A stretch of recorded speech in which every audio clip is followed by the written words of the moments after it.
Welcome. You're officially locked into Persuasions of Comfort. I am your host, Naum.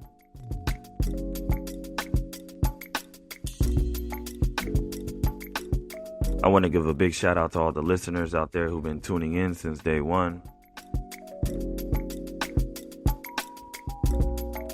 The love and support is 100% greatly appreciated. Let's get it.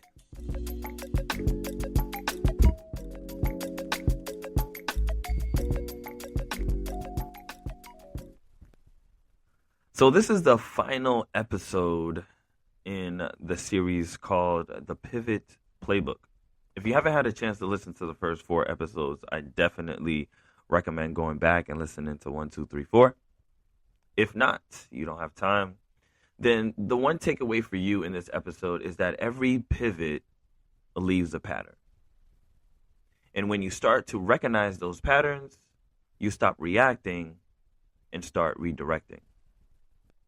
Now, I usually leave the anecdotes until the end of the episode. I usually reserve a section in my episodes for that. But for some reason, I have the urge to just share a personal story. Almost every 5 years, I feel like I have to pivot. I feel like there's a change, a shift that's happening in my life. And it took the second time for me, well, actually maybe the third time for me to realize how often these shifts happen and what is required of me in order to evolve before I step into that next space. Over the past few episodes, we've explored what it means to pivot, how to do it strategically, and understanding when it's time to do so. So now I want to bring everything all together. In this episode, it's not just going to be about theory. It's about practice. Yes, I'm talking about practice. This is what I call the Pivot Playbook. It's a framework to help you navigate change with clarity, calm, and confidence. So the first thing I want to talk about is recognizing the signs. Before any pivot, there's always a signal. Every 5 years, I would get this signal, whether it's internal or external, that pretty much tells you that things are about to shift. The question is, are you listening? It might show up in restlessness, burnout, or quiet dissatisfaction. Maybe it's coming through in circumstances where doors are closing, opportunities are drying up, and some of these ideas that you are excited about are starting to lose energy. Or maybe it's the opposite. Or perhaps it's the opposite. More opportunities are presenting themselves in areas that you might have overlooked. You find yourself re-engaging in ideas and passions that you placed on a shelf for years, never to be seen again, and now they're slowly drawing you back in. The key to make it through these shifts is not to panic when these signs are showing up, but to pause and listen. I tell myself when peace leaves the space that I'm currently occupying, that means my purpose should follow. Tension is usually a great indicator to a shift that's taking place. Pay attention to what's actually causing that tension, why it's happening, and how it's affecting your peace. The coincidence is not random. And now I want to talk about reevaluating and reframing. Once you sense that the shift is happening, take a step back and ask yourself, what's actually changing? Is it my purpose, my priorities, or is it my positioning? By identifying where the shift is happening, it can ideally keep you from pivoting into the wrong direction. You ever find yourself thinking that you understand what's going on, and then you make a decision and you realize that the decision that you made wasn't the right one? It's usually because you misidentified where it was coming from and why it was happening. Now, if you could relate to this scenario, chances are you might have made a decision in your life that was solely based on what's trendy and what's popular. So now I had to ask, how do you know if your priorities shifted based on what's truly valuable to you versus influences that you had through social media or conversations? I find that purpose and priority are crucial details that need to be defined when you begin to position yourself in a new space. Purpose, priority, positioning. These are the three concepts that you should consider when you're finally deciding to pivot along with the shift that's happening in your life. What is worth keeping? What needs to be revised? What must be let go? And how should you evolve in order to meet those expectations? Another key to making this step valuable in your process is to reevaluate without judgment and reframe without fear. I feel like I should preface this by saying this step is quite difficult because we tend to be our biggest critics.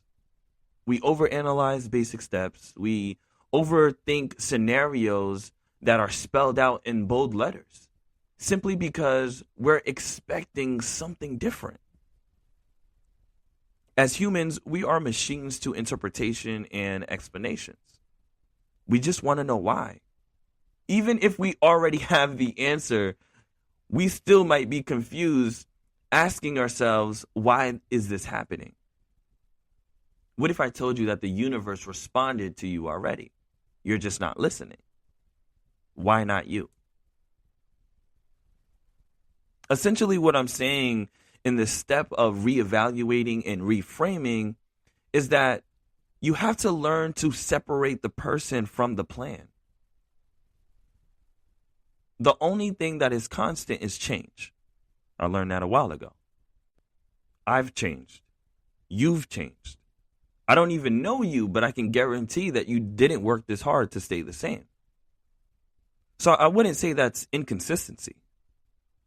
I call that growth. The ability to reevaluate in the middle of a shift is a skill, a hard skill to learn at that. It allows you to reframe the process and turn things that seem to be ending into new beginnings. When you start to see change as an invitation instead of failure, the pivot becomes empowering. And now I want to talk about realigning and rebuilding.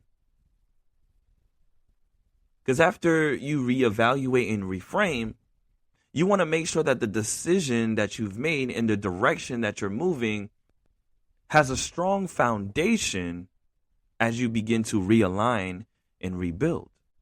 This is what it means to pivot without losing momentum. A pivot isn't complete until it's grounded in new alignment. Once you've recognized and reframed, now you rebuild intentionally. You start small and you scale smart. You set small, clear actions that reflect your next chapter. If you don't know anything about that, I highly suggest you read Atomic Habits by James Clear. And for some real world scenarios, maybe for you, this redefining of your focus could be the realignment. This could be shifting your routines around or simply adjusting your relationships and your priorities. A successful pivot isn't measured by speed alone. It's measured by alignment. Does it actually fit with where you're currently at and the space that you're currently occupying? We live in a world where fast is good. Visible progress is highlighted more than the silent work behind the scenes. Velocity means things are getting done. But those quick results usually end up being temporary solutions that require fine tuning later on. And now you're doing double the work because you're doubling back instead of moving forward. So take your time to realign your energy, your environment, and your expectations. That's how you rebuild momentum without chaos. Okay. Story time. I remember a time when I made a pivot that looked small from the outside, but changed everything internally. And it wasn't about changing jobs, moving to a new state, or launching something new. It was more so about redefining what success meant to me. For years, I thought growth meant expansion, more projects, more visibility, more responsibility. Take on the bigger assignments, get it done quickly. But at one point, I realized what I needed wasn't more. It was margin. Margin to be the best version of myself while delivering quality results in anything that mattered to me. That realization shifted how I worked, how I planned, and how I prioritized my peace. The playbook wasn't written in one night. It was built throughout years of learning to pivot and decisions that taught me what alignment actually feels like. There's something different when abundance meets manifestation. And that might go over a lot of people's heads right now, and that's okay. Sometimes the boldest pivot isn't external, it's internal. So take a moment and ask yourself, where do I sense a quiet invitation to change? What am I still holding on to that no longer fits the next version of me? What am I still rejecting, whether directly or indirectly, that I am afraid of accepting that could help shape the next version of myself? And finally, what's one step that I can take this week to realign with who I am becoming? A pivot done with intention doesn't erase the path. It helps redefine it. So as we close out this pivot series, there's a few things that I want you to remember. Pivots aren't detours. They're designed adjustments. You're not starting over. You're starting smarter with clarity and intention. You are taking the previous momentum and aiming it towards a new direction. Every pivot that you've made thus far in your life, whether it be graceful or messy, has been teaching you how to move with greater wisdom and authenticity. Don't disregard that playbook that you've carved out of your experience for all of these years. Keep that playbook close. Review it, analyze it, because growth will keep asking you to use it and redefine the steps that you take moving forward. Once you realize that you've mastered the art of pivot, you can master your momentum at any point in time. And if this episode resonated with you in any way, share it with someone close to you who is standing at the edge of their next chapter. Leave a comment under the show notes, DM me. Don't forget to like, subscribe, and share. I am your host. Till next time, Naum.